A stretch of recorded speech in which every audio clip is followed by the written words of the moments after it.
aquele que nos convida a confiar na vida teve uma morte prematura e trágica.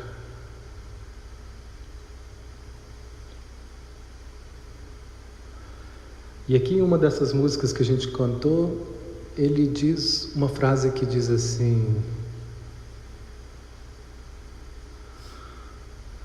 meu jugo é suave, meu peso é leve.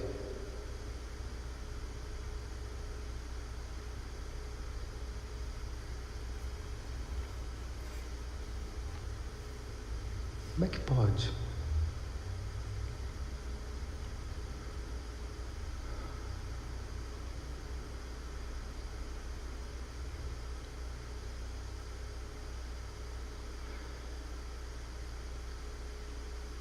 Se a gente for avaliar com a nossa mente material, não faz sentido nenhum. E por isso que ele ainda é tão incompreendido. E muitos de nós que nos dissemos cristãos, ainda estamos longe de compreender a essência dessa proposta de transformação que ele trouxe.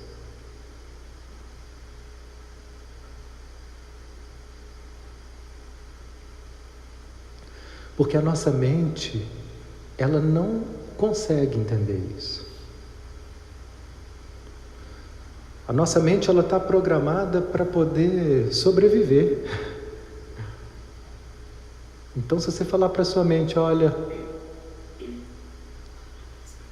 oi, pula no abismo, ó, você vai precisar entregar a sua vida.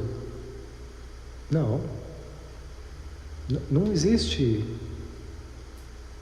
uma aceitação mental, racional para isso.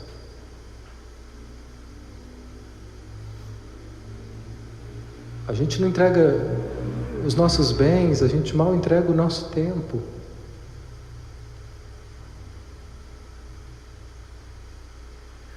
Então, para a mente, isso não faz sentido. Ela está lutando para outras coisas. A nossa mente luta para tentar ter o controle de tudo o tempo todo. Isso é exaustivo. Se a gente está cansado na vida, é porque a nossa mente não para de exigir de nós um ideal, de exigir de nós modelos de perfeição ligados à nossa família, aos ideais da nossa família, aos ideais que a gente criou, aos ideais das nossas religiões.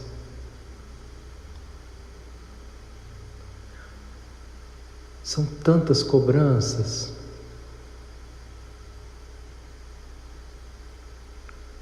A gente vive preso em um programa mental e achando que isso somos nós. E que a gente só vai ter paz se a gente conseguir cumprir esse programa no máximo.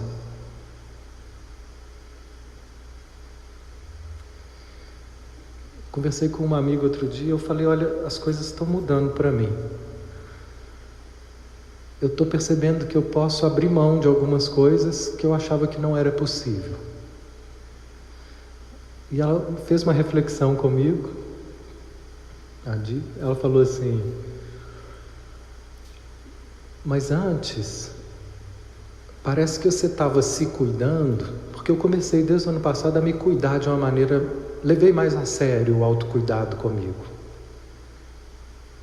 Então comecei a me tratar melhor, comecei a fazer atividade física, eu já cuidar do espírito e da alma eu já fazia, mas comecei a cuidar do corpo, comecei a cuidar, levei mais a sério. E aí ela disse, parece então que você estava se cuidando para poder se fortalecer, para dar conta de tudo. Olha que contradição. Eu estava buscando, às vezes a gente busca a Deus, força para poder continuar lutando pelos ideais neuróticos da nossa mente. Aí você acha que ele vai dar força para nós?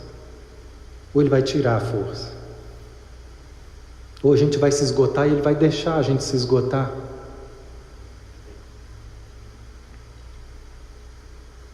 Como um pai que ama tanto o filho que não vai incentivar ele a continuar se perdendo. Ele pode até não tirar ele de lá, porque isso não ia ajudar também. Porque nós precisamos tomar a decisão de sair desse estado mental cansativo que a gente criou.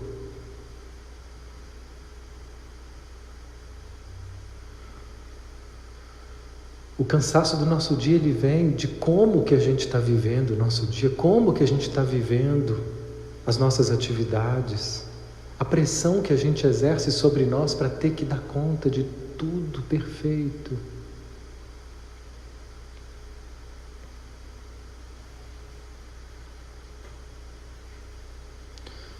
Nesse ponto, os nossos ideais religiosos ainda estão muito distorcidos. E tem muita gente que é avesso a religiões e caminhos espirituais porque eles estão fugindo dessa pressão de ter que ser perfeito. E às vezes estão vivendo melhor.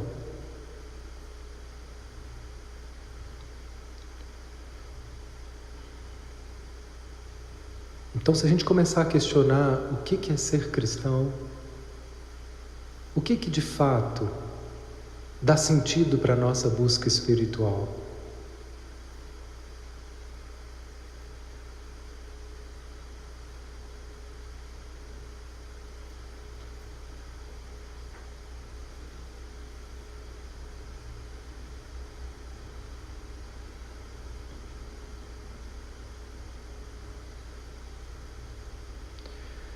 Olhando para mim e para o meu processo, eu me dei conta que a minha busca espiritual, ela vem sendo permeada de muita tensão. Posso até ter feito muitas coisas boas nesses últimos 15, 20 anos da minha vida, que eu comecei esse caminho. Tem quase 20 anos, 19 anos. Que eu realmente me comprometi. Até então era um afeiçoado. Achava interessante, gostava. Mas há 19 anos atrás eu me comprometi. Eu achei um sentido e me comprometi de uma forma intensa. E hoje eu me dou conta que de lá para cá, junto com um monte de coisa boa que eu aprendi, que eu fiz, que eu me melhorei, que eu me curei, que eu ajudei, colaborei com pessoas, casas, grupos, a forma de caminhar nesse sentido estava sempre com uma tensão. E hoje eu estou me dando conta que essa tensão, seja no trabalho, seja no caminho espiritual, seja no cuidar da sua família, essa tensão, ela nos tira da beleza, tira o gosto das coisas, tira o gosto da vida. E há pouco tempo eu estou redescobrindo a possibilidade de estar fazendo as coisas sem tanta tensão, de ir soltando. A tensão vem da mente que quer controlar tudo.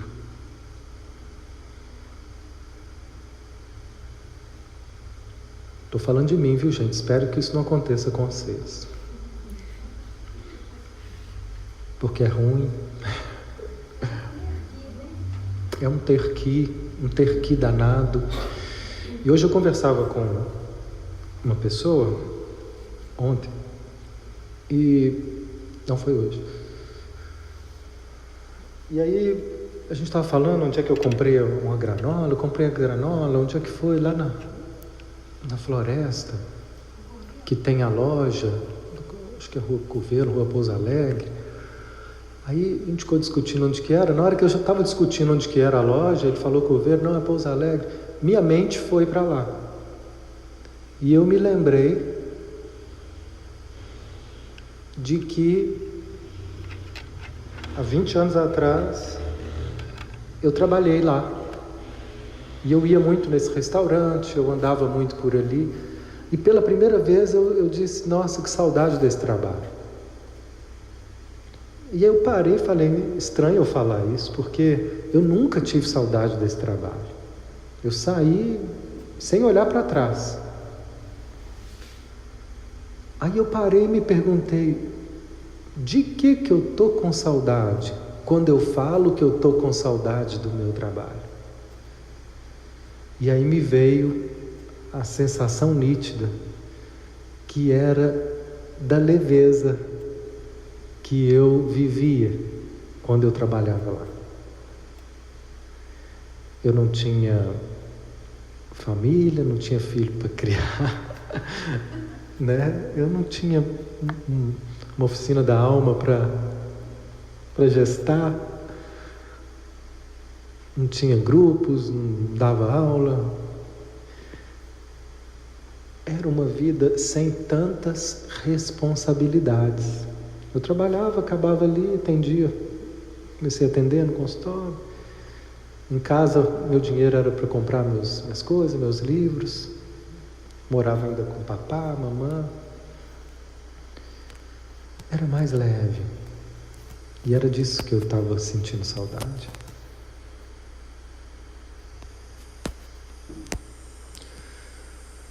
E aí, eu me dei conta como que essa palavra,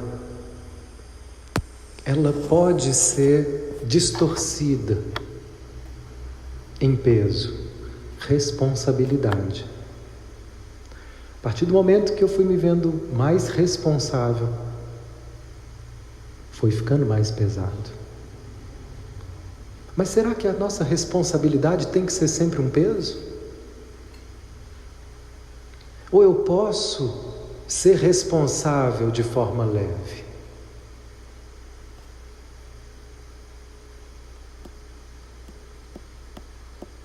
É esse o aprendizado. Uma mãe pode ser responsável pelos filhos sem peso? Um pai pode ser responsável sem peso? Você pode fazer o seu trabalho e ser responsável por ele sem peso, sem pressão?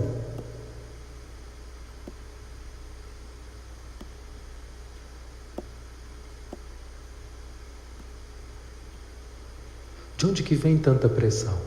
De onde que vem tanto peso? Se responsabilidade não é sinônimo de peso, mas de compromisso. Eu posso ter um compromisso sem que esse compromisso seja um peso? Eu posso estar comprometido aqui com vocês, de estar trocando umas palavras, refletindo, sem fazer disso uma pressão para mim?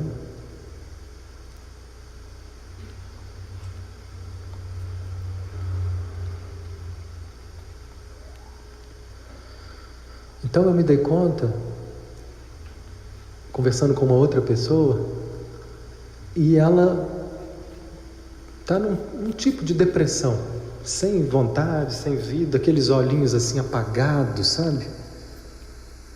Fraca, assim, sem entusiasmo. Você vê que não tem um fogo, não tem a força vital, não pulsa nela, está apagada. E a gente começou a conversar sobre isso e a gente chegou num lugar que era isso. O que apagava o fogo é o tanto de cobrança que ela tem em cima dela mesma. Isso mina nossa autoestima, isso mina o nosso amor próprio, isso mina a nossa saúde. Tanta cobrança mina a nossa alegria de viver. E a gente foi conversando, entramos num processo profundo de focalização, e ela se entregou de um jeito diferente, conseguiu assim deixar de lado a mente controladora para se permitir sentir o que estava acontecendo. E por um momento eu perguntei para ela assim: como seria? Imagina, porque eu sei que isso não é possível, mas só imagina, como seria se você pudesse viver sem cobrança?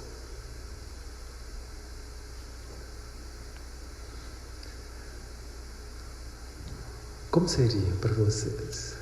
Só imagina, porque eu sei que não é possível, tá, gente? É só fantasia, filme de ficção.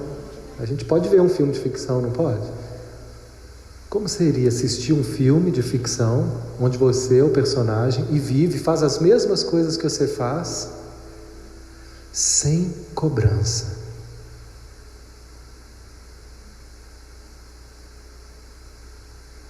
Aí ela respirou assim. Não, seria tão leve.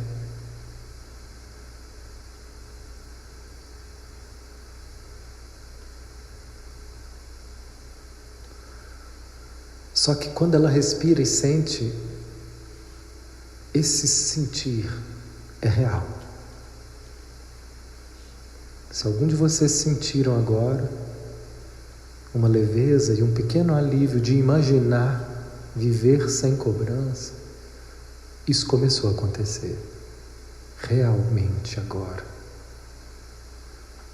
Porque para nossa alma não existe tempo. Passado, futuro, é só um jogo da mente.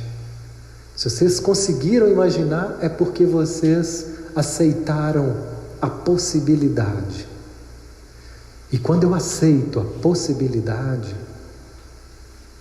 isso já está acontecendo. O que não acontece é aquilo que eu acho que não é possível.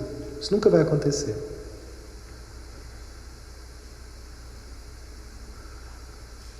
Então, nesse momento que ela começou a sentir um alívio, ela falou: mas ainda tem um peso. Soltou boa parte do peso das minhas costas, mas ainda tem um pedacinho que está preso. E eu falei: que parte é essa que ainda insiste em ficar pesada, que ainda te pesa? E aí ela disse assim: é uma sensação de estar esquecendo alguém. Parece que eu estou esquecendo alguém quando eu deixo de lado as cobranças.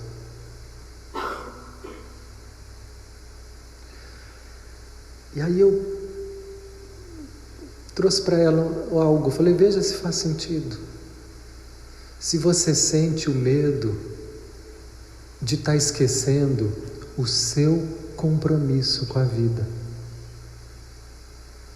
E aí ela começou a chorar, chorar, chorar. E o resto de peso que estava nas costas se foi.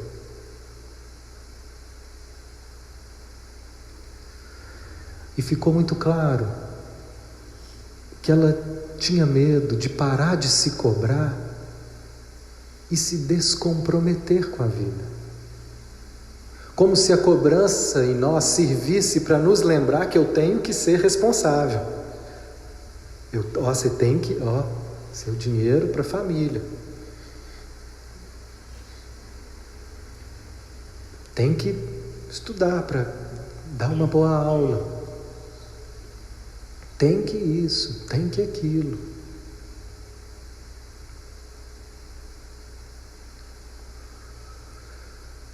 Então, eu já ouvi isso demais, de que o medo, de que se eu paro de me forçar, eu vou estacionar.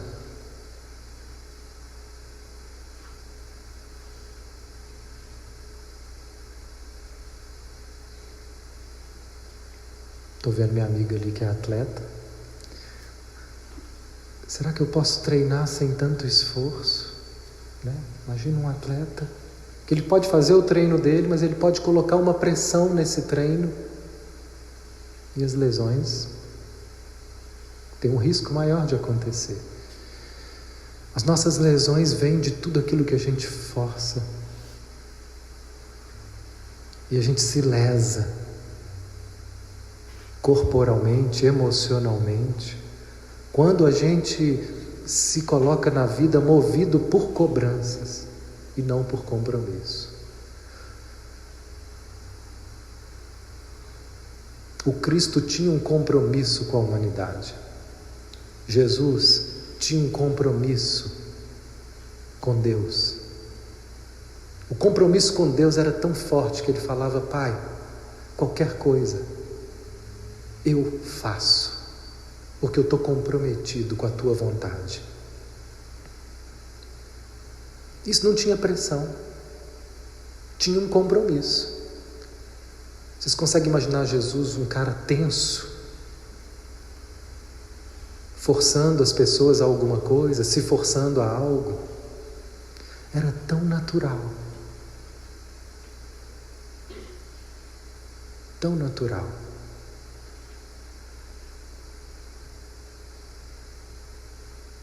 Mas tinha um compromisso. Então, você ia falar algo, Cássia? Passou. Não. Quando você falou do amigo, né? A gente sentiu do amigo na alma. Eu senti junto, assim, uma liberação enorme de energias. Uma expansão, uma coisa tão... Você foi acompanhando o relato e sentiu essa expansão, esse alívio, sim. Você disse da pessoa, né? Da pessoa que é nós, né? Eu coloquei isso pra mim. Exatamente. Você acompanhou isso de forma sentida. Algo aconteceu aí. Né? Nossas energias ficam muito comprimidas, né? Ficam muito aprisionadas nas nossas tensões. Quando ele fala que nós somos Deus, é que existe um manancial de energia enorme, criativo, que a gente pode fazer muito mais do que a gente imagina. Só que isso não dá para ser feito com tensão, com pressão. Então se dê conta agora, o que hoje você mais se pressiona na vida? Ter que ganhar dinheiro? Ter que dar conta de quê? Ter que iluminar? Ter que se curar? Ter que manter a sua família? Olha que peso!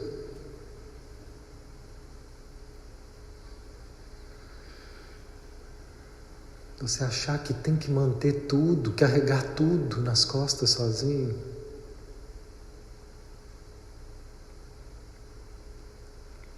Porque eu acho que não posso viver sem aquilo, porque eu coloquei aquilo como ideais, que se eu não tiver, é fracasso. É nisso que a nossa mente está presa e nos confunde. Então os mestres orientais nos ajudam a questionar essa mente, a questionar esses princípios que nos regem.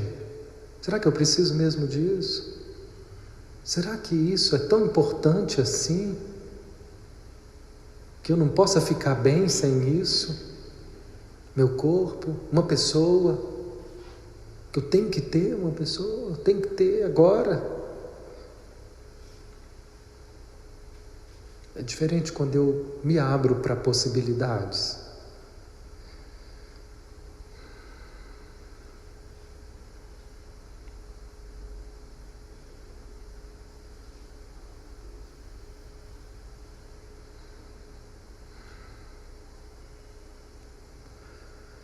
Então, o texto que serviu de base essa semana é a palestra 135, que fala sobre mobilidade na descontração. Eu posso me mover descontraídamente?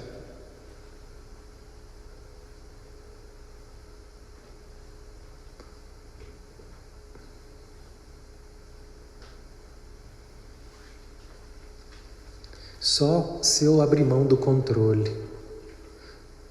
E eu só vou conseguir abrir mão do controle se eu puder confiar na vida, abrir mão da minha mente, não dar tanta atenção para esses pensamentos insistentes que dizem, se ele não voltar, que nos faz agarrar as coisas, agarrar as pessoas, agarrar esses ideais.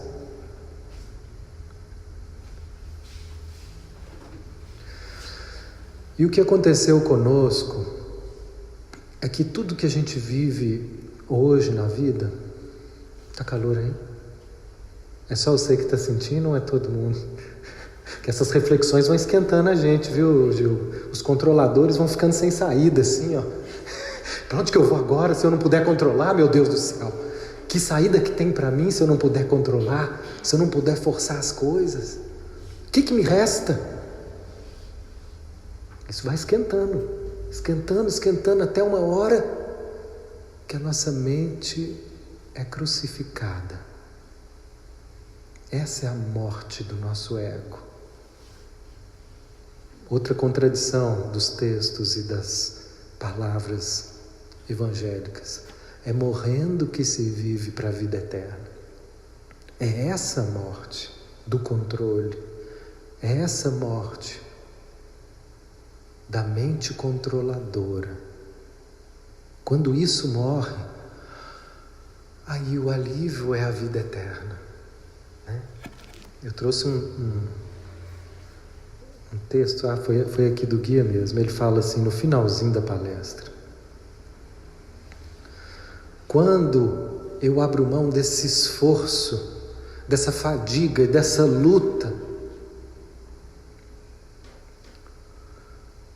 eu abro mão daquilo que me impede a experiência real do princípio do prazer. Quando eu abro mão disso, eu começo a sentir uma experiência real que é prazer. E a gente não entende isso. Ele diz assim: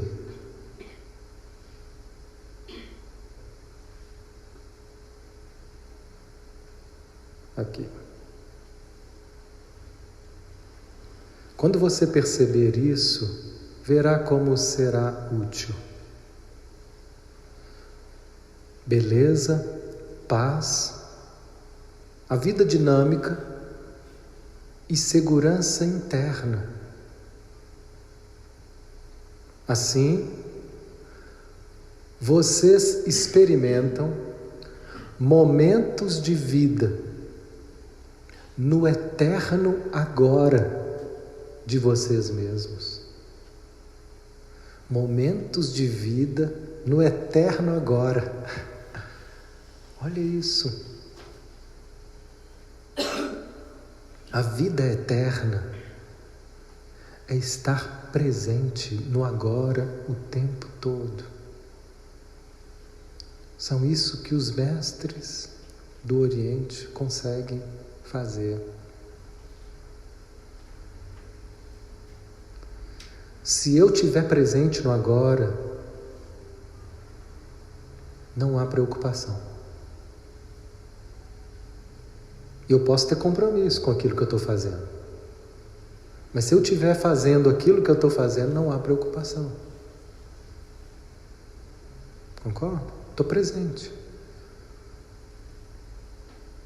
Quando um atleta está ali no treino, no jogo, ele está totalmente ali. Muitas pessoas com os esportes radicais, eles buscam esportes radicais porque naquele momento de tensão, de adrenalina, é um momento que eles vivem uma experiência que é quase mística. Quem busca isso sabe.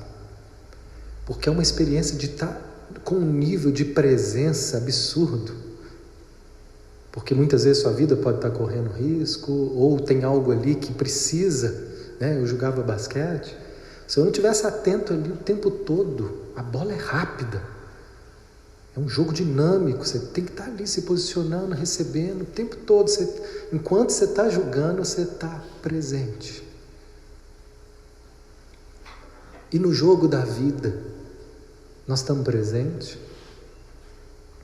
Se a gente tiver com essa mesma presença no jogo da vida, sabendo da nossa posição, cumprindo ali o nosso compromisso, nós estamos vivendo a bênção de uma vida plena no eterno agora. Uma vez Chico Xavier perguntou para Emmanuel: Emmanuel, o que a gente faz, o que eu posso fazer para ter paz de consciência? Aí Emmanuel respondeu para ele assim: Chico, cumpra aquilo que está no seu dia, cumpra aquilo que você tem como proposta, como propósito. Faça isso. Tem um trabalho? Então faça o seu trabalho. Tem filho? Cuida dos seus filhos da melhor forma. E aí você vai ter paz de consciência. Faça aquilo que te cabe. Cumpra a sua responsabilidade.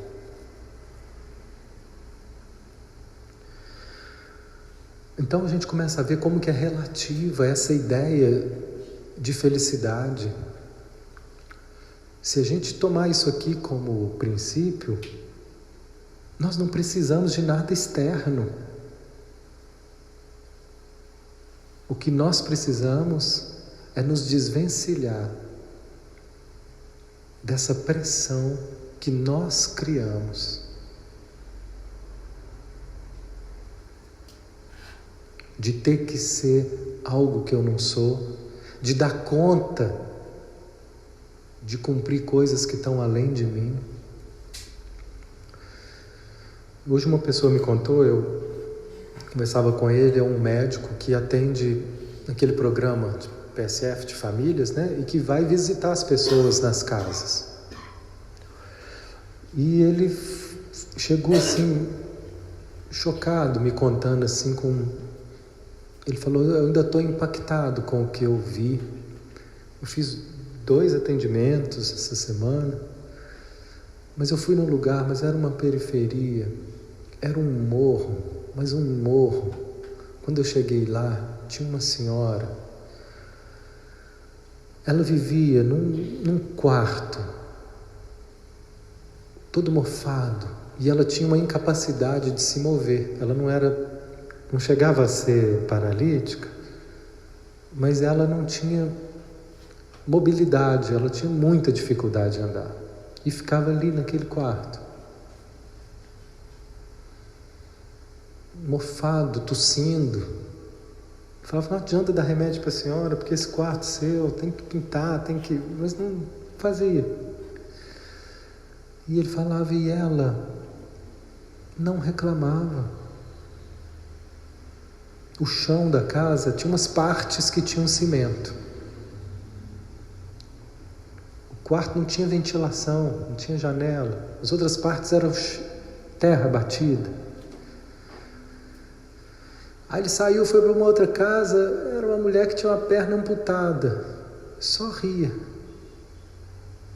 E a mulher que tinha a perna amputada ficava só dentro de um cubículo o dia inteiro, sozinha, olhando para a parede.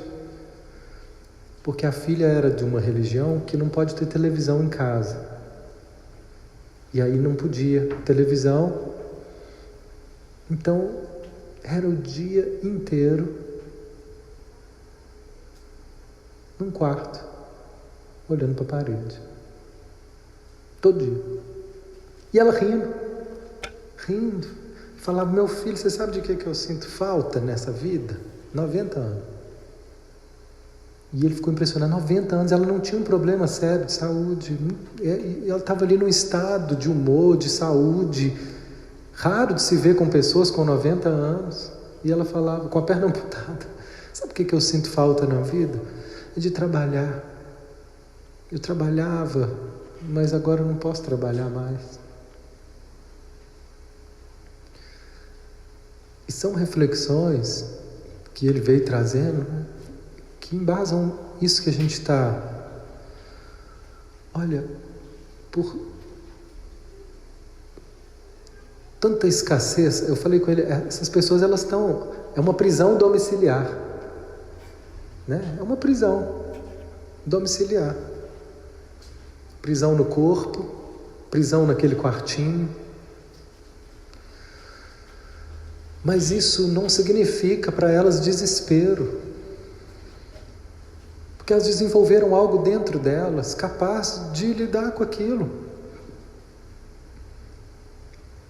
Sem revolta. E se a gente for olhar para a nossa vida, né, quantas possibilidades e recursos nós temos, e a mente faz a gente querer sempre mais, nunca é suficiente. Mais, não tem fim essa busca externa. É isso que o consumismo faz conosco, o capitalismo faz conosco, a gente tem que trocar as coisas, que se eu não trocar vai ficar obsoleto, eu vou perder. Então tudo isso faz parte dessas pressões que a gente está questionando agora. Para que tanto? Se a felicidade mora no simples.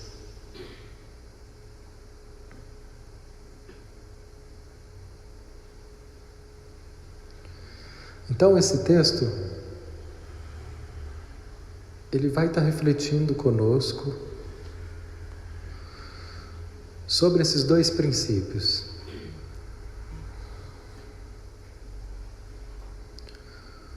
Um deles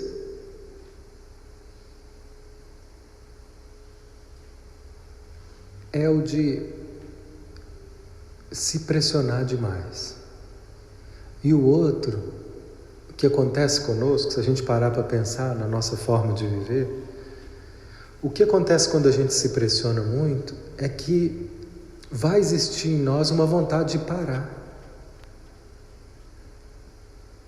para poder aliviar essa pressão. Então, ora eu vou para o excesso de pressão, e ora eu vou para um outro lado que é como se não quisesse se comprometer com nada. E a gente fica esperando as férias ou o fim de semana para poder aliviar a pressão que é viver. E eu estou percebendo que quando é possível, quando eu consigo viver a minha semana sem essa cobrança e essa pressão, parece que eu estou de férias. Eu fiquei até um pouco incomodado esses dias aí. Falei, gente, parece que tem algo errado. Tamanho costume de achar que está trabalhando é ter que estar, no martírio. Aí sim, chegar em casa assim, arrebentado. E aí, nossa, hoje foi, viu? Fiz coisa demais. Estou exausto. Então, sinal que você fez muita coisa, trabalhou muito bem. Imagina chegar em casa todo penteadinho, cheirosinho, com um semblante sorridente, calmo, tudo bem, tudo ótimo. Mas estranho. Trabalhou hoje não? Seus clientes faltaram? O que você ficou fazendo? Chega a ser constrangedor, gente. Né? Você não dá vergonha, não? Vergonha. Porque é valor esse desgaste. É valor. Né? Eu falava com a boca cheia, assim, quando eu olhava para o tanto de atividade que eu fazia. Olha, que tanto de atividade. Isso é um valor para mim. Né? O que é um valor para você? E perceba como que a gente pode se exceder nisso. E nesse excesso, toda vez que tiver um excesso, o nosso psiquismo vai criar uma forma de compensar isso. E essa compensação pode ser criando uma compulsão por doce, por compra. O que mais? Cigarro, bebida, comida.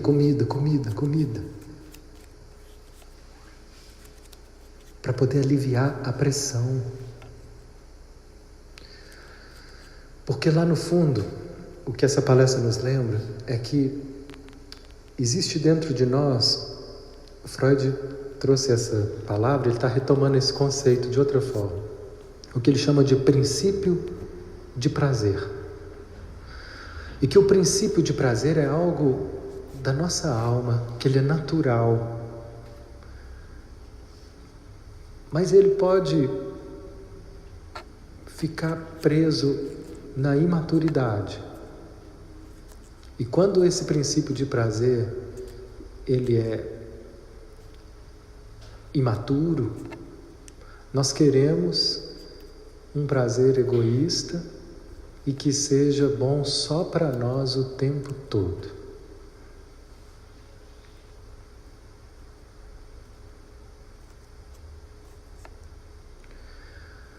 Então, esse princípio do prazer, ele nos ajuda a amenizar um pouco o sofrimento da vida.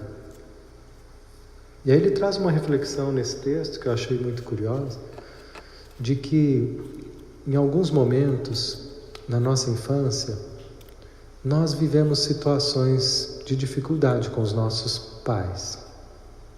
Situações de abandono, de desprezo, situações de não se sentir compreendido, situações de não nos sentirmos amados.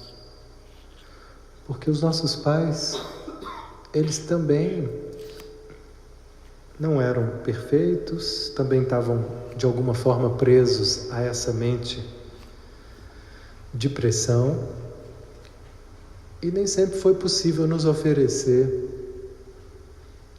né, uma presença íntegra, inteira. E diante das dificuldades que cada um viveu, as mágoas que cada um tem na sua história, essas mágoas, elas podem ter, no momento em que a gente foi vivendo isso, para amenizar isso, esse princípio de prazer começou a se vincular a algumas dessas situações também. E aí o que ele diz é o seguinte: nós aprendemos a ter um certo tipo de prazer no sofrimento. Se nós estamos sofrendo de alguma forma na nossa vida, é porque existe algo em nós que alimenta isso com um certo prazer. Isso é muito psicanalítico. E ele vai explicar isso de um jeito diferente, com outros termos em relação a Freud. Mas a pergunta que ele faz, quer ver? Eu vou trazer aqui certinho a palavra dele. Quando uma força positiva se mescla com uma negatividade ou uma atitude destrutiva, essa combinação gera o mal. Ela é uma distorção dos poderes construtivos.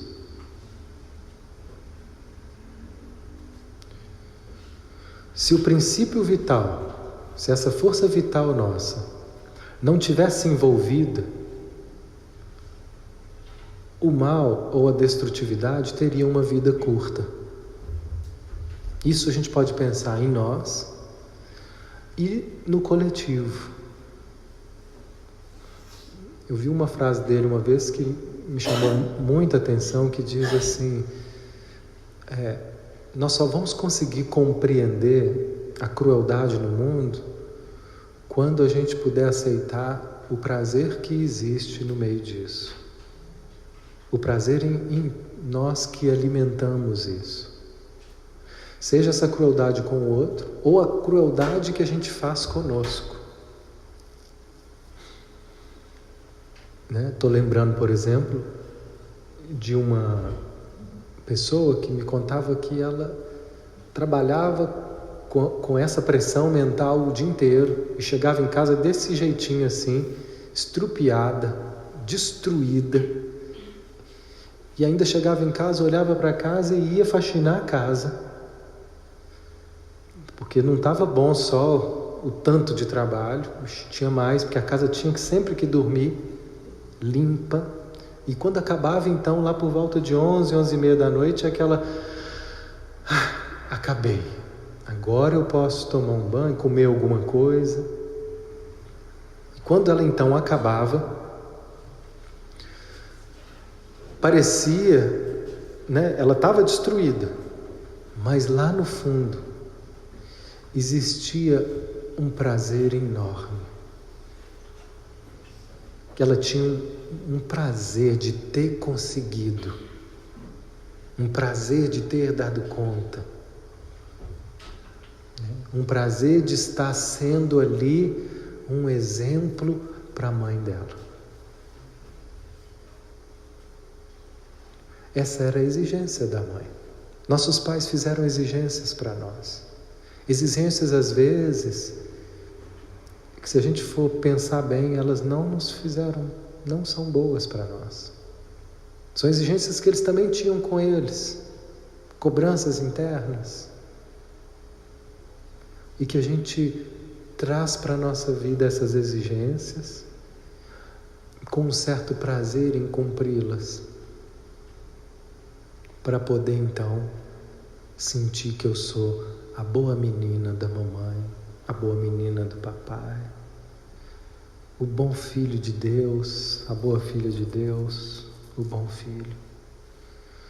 E a gente não percebe que em meio a tanta busca destrutiva, existe um prazer em estar sendo fiel a essas exigências dos nossos pais.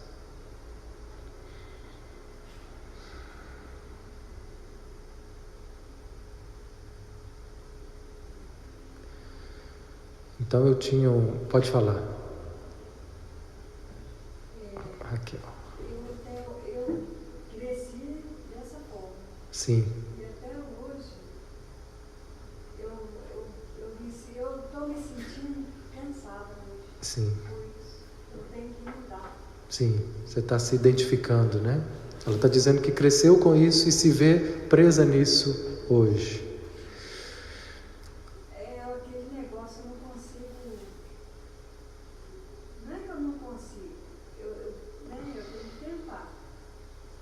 Mas eu tenho que desprender dessas coisas. Então, eu só posso... Muito forte.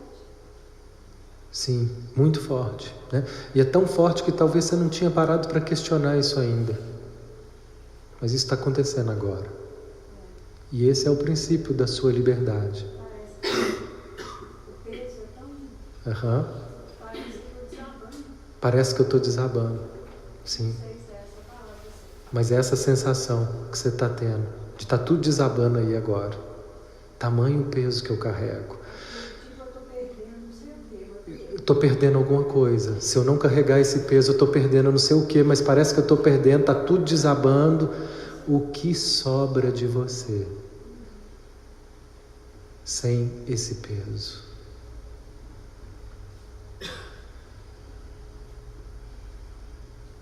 O que sobra? Isso é forte. E isso é forte. Estou vendo que você está emocionado. Deixa vir essas emoções. Isso. Sobra você. Você que está escondida por trás de tanto peso que você pôs na sua vida, para poder sentir que você tem valor. Prestar atenção é aquilo que cresce, né? Oi? Prestar atenção é aquilo que cresce.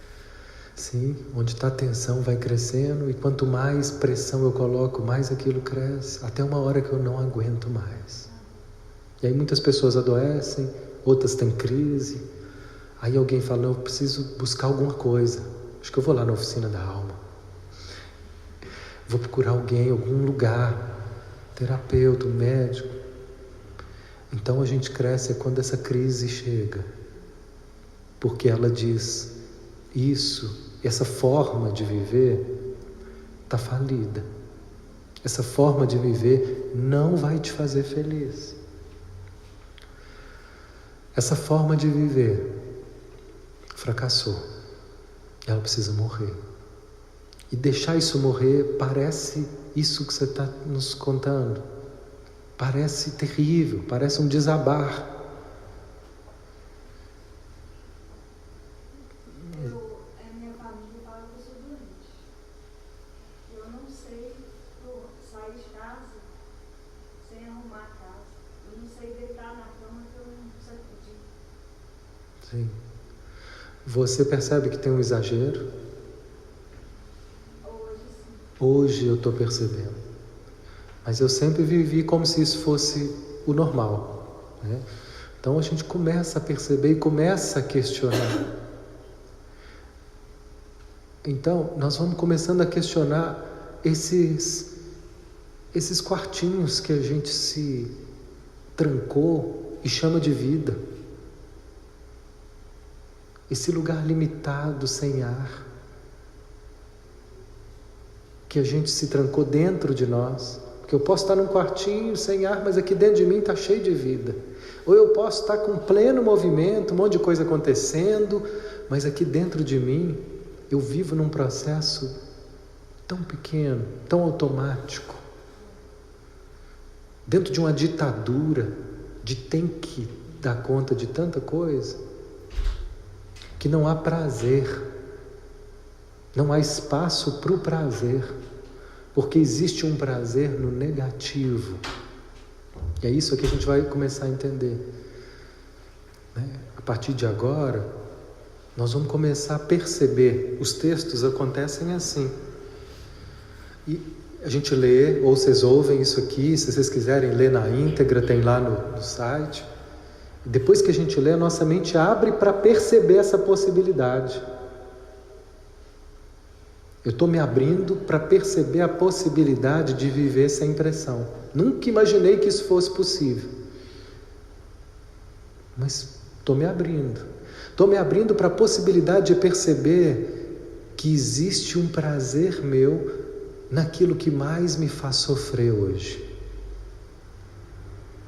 O quê? Não, só abra essa possibilidade.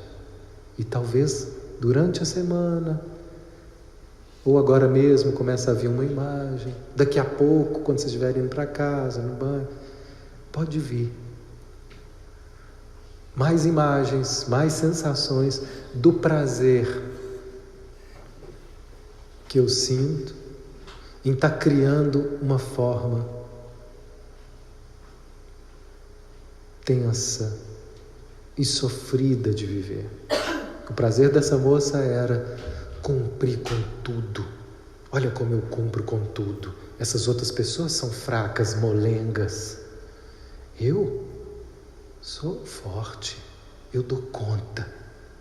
Não sei como é que as pessoas não dão conta. Eu dou conta. Oh, que prazer. Eu tenho um sadismo, né? Um masoquismo.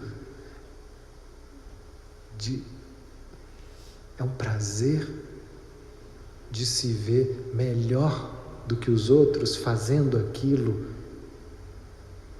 que eu dou conta, fazendo aquilo que ninguém dá conta, mas eu faço, né? Tem um orgulho nisso. Tinha uma pessoa que o pai dele desde pequeno falava: meu filho é demais. Meu filho, ele é demais. Pequenininho, punha ele nos lugares que não era de menino, mas ele se comportava bem e falava lá: olha que prodígio, né? A minha mãe falava: você é meu herói, você é meu papai, que salva a Olívia Palito. Era uma brincadeira, mas também era uma forma de enaltecer que davam prazer para essas pessoas e para esses filhos. Cuidado, gente, com as mães que acham os filhos muito especiais, viu? Isso pode ser um mal que vocês estão fazendo para os seus filhos. Sabe por quê? Eles vão começar a sentir prazer em ser especial. E vão começar a sofrer em achar que eles têm que ser especiais para serem amados. Isso é um sofrimento terrível. Porque na verdade são pessoas comuns. Assim como os filhos que acham que os pais são especiais e acham que os pais têm que ser especiais para os filhos. E é um trabalho para o filho conseguir depois chegar e falar: eu não sou especial, eu não tenho que ser especial para ter valor. Ah, que alívio! Mas até então era um trabalho e um esforço para ter que ser especial, para ter valor.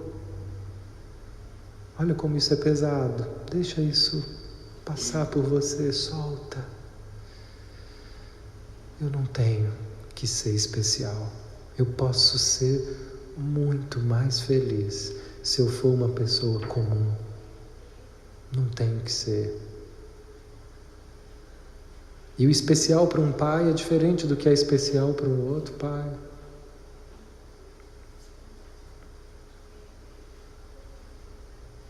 E é uma pressão que em alguns momentos pode ter dado muito prazer no meio do sofrimento.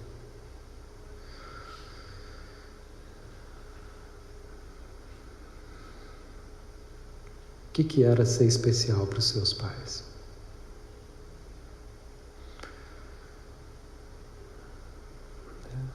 Se eu tenho uma mãe que é muito amorosa, ser especial é ser, amor para todos. E eu não consigo dizer não, não sei porquê. Tenho dificuldade em dizer não, decepcionar. Acho que eu tenho que agradar todo mundo o tempo todo. Tenho que estar sempre sorrindo.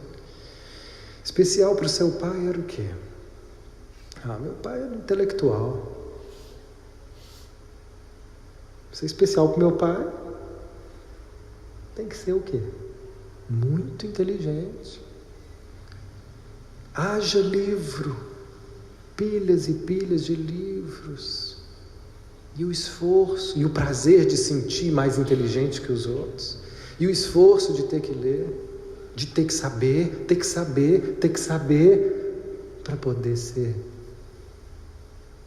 notado, especial. Especial para minha mãe era cuidar muito bem da casa. Só assim eu era boa menina.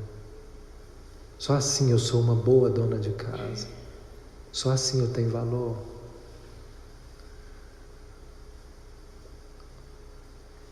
O que seria de nós se a gente soltasse tudo isso e fosse simplesmente o que a gente é?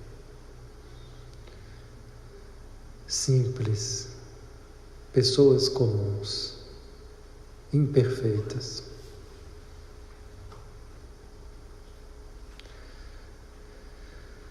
Que não brigam com a nossa imperfeição, que não brigam com os nossos limites, que não brigam com a gente quando a gente não dá conta de tudo, que não deseja dar conta de tudo. Olha, que não deseja ser mais do que você é. Sem achar que isso é comodismo.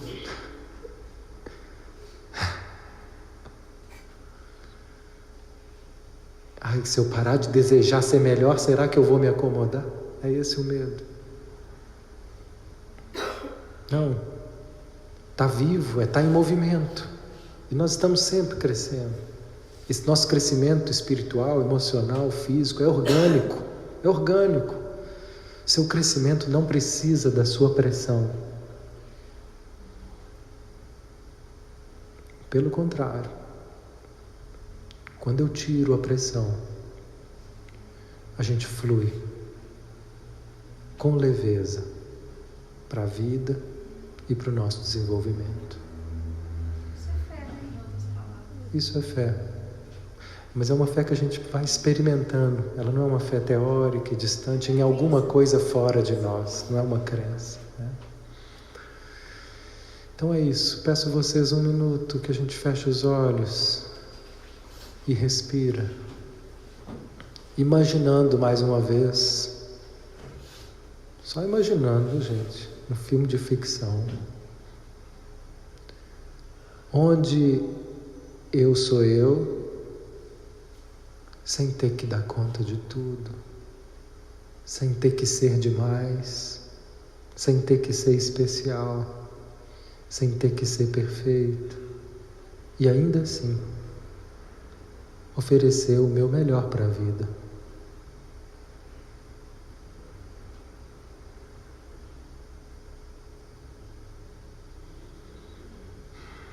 Respira. Que assim seja. Assim é.